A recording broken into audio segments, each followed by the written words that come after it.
Assalamualaikum. Di video kali ini berisi mengenai proses pembelajaran secara daring. Selamat menikmati. Assalamualaikum warahmatullahi wabarakatuh. Perkenalkan, nama saya Risnawati Sumarlin. Saya semester 7, Pendidikan Bahasa dan Sastra Indonesia, Fakultas Keguruan dan Ilmu Pendidikan, Universitas Singaperbangsa Karawang. Pada pertemuan minggu ini akan mempelajari mengenai teks laporan hasil observasi. Sebelum itu, saya akan memberikan sedikit wejangan. Masa pandemi corona atau COVID-19 bukan hanya mempengaruhi bidang ekonomi dan kesehatan saja, namun bidang akademik atau pendidikan juga terpengaruh, khususnya sekolah. Dari jenjang SD, SMP, SMA, sampai kuliah, semuanya daring atau online, tidak ada yang tatap muka langsung. Maka dari perubahan sistem pembelajaran ini, harus ada kerjasama antara siswa dan guru, di mana guru harus mengubah metode yang tadinya tatap muka menjadi daring. Di masa pandemi ini, tidak sedikit guru yang melakukan perubahan atau pembaruan, di mana guru menginstal atau menggunakan beberapa aplikasi, seperti Google Classroom, Zoom, dan Google Meet, atau juga menggunakan presensi seperti Google Form. Mau tidak mau, guru harus siap berdampingan dengan segala kendala yang ada. Kemudian, bukan hanya guru, tetapi murid juga harus bekerja sama dengan baik. Namun pada kenyataannya, murid di sini tidak menghargai kinerja ataupun kerja keras seorang guru. Seorang guru bisa saja dari malam sudah menyiapkan materi untuk besoknya diberikan kepada siswa. Tapi apa yang dilakukan oleh seorang siswa? Tidak sedikit siswa yang tidak mengerjakan tugas ketika diberi oleh guru. Mari hargai setiap kerja keras seorang guru. Maka dari itu, ayo kita bekerja sama agar tujuan pembelajaran tercapai dengan baik. Demikianlah sedikit wejangan dari saya. Mari kita memasuki proses pembelajaran secara daring.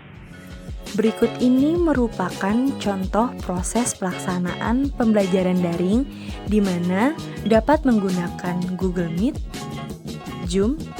Kemudian yang harus dicapai dalam pembelajaran materi ini yaitu mengidentifikasi teks laporan hasil observasi, kemudian menganalisis struktur dan kebahasaan teks laporan hasil observasi, menyajikan isi teks laporan hasil observasi, dan menyusun teks laporan hasil observasi.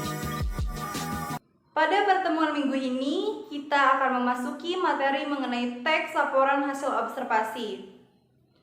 Sebelumnya terima kasih kepada anak-anak sudah ikut serta dalam materi pelajaran Bahasa Indonesia.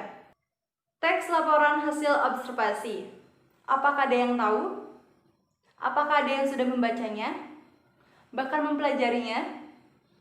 Ya, teks laporan hasil observasi merupakan teks yang melaporkan hasil observasi atau pengamatan mengenai bentuk, ciri, sifat umum suatu objek. Objeknya apa saja yang bisa diamati? Yaitu manusia, benda, hewan, atau peristiwa lainnya. Untuk pengertiannya jangan lupa dicatat ya anak-anak. Kita langsung memasuki tujuan teks laporan hasil observasi. Apa sih itu tujuannya? Yang pertama, mengatasi suatu permasalahan. Yang kedua, menemukan cara untuk menyelesaikan suatu permasalahan. Yang ketiga, mengambil keputusan yang lebih efektif untuk menyelesaikan permasalahan. Kemudian, selanjutnya, melakukan perbaikan.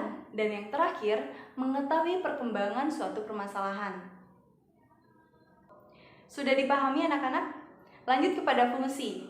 Fungsi dari teks laporan hasil observasi, yaitu sebagai sumber informasi yang terpercaya dan akurat karena disusun berdasarkan data dan fakta yang ada.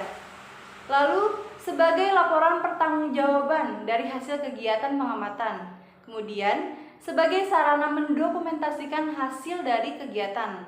Yang terakhir, sebagai dasar penyusunan kebijaksanaan, pemecahan suatu permasalahan dalam suatu pengamatan. Ciri-ciri teks laporan hasil observasi. Yang pertama, objektif. Dalam penulisannya, teks laporan hasil observasi tidak boleh berpihak pada pihak tertentu.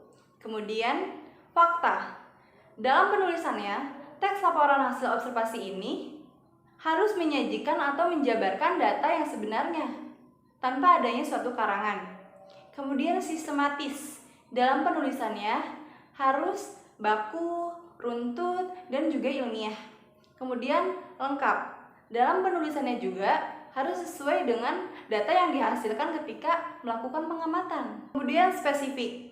Dalam penulisannya, teks laporan hasil observasi harus jelas dan tidak boleh fokus kepada permasalahan yang lain. Kemudian harus menarik dan mudah dipahami oleh pembaca. Struktur teks laporan hasil observasi yang pertama itu ada definisi umum. Di sini berisi mengenai pengertian sesuatu yang dibahas dalam suatu teks. Yang kedua itu ada deskripsi bagian, yaitu berisi ide pokok dari setiap paragraf. Dan yang terakhir itu penutup, yaitu perincian akhir suatu teks. Kaidah kebahasaan yang digunakan yang pertama itu menggunakan frasa nomina, kemudian menggunakan verba atau kata kerja, dan yang terakhir menggunakan konjungsi. Langkah-langkah menyusun teks laporan hasil observasi. Yang pertama itu menentukan topik observasi. Yang kedua, menentukan tujuan observasi. Yang ketiga, melakukan observasi. Yang keempat, menyusun kerangka karangan. Yang kelima, mengembangkan kerangka karangan. Dan yang keenam, membuat simpulan hasil kegiatan observasi.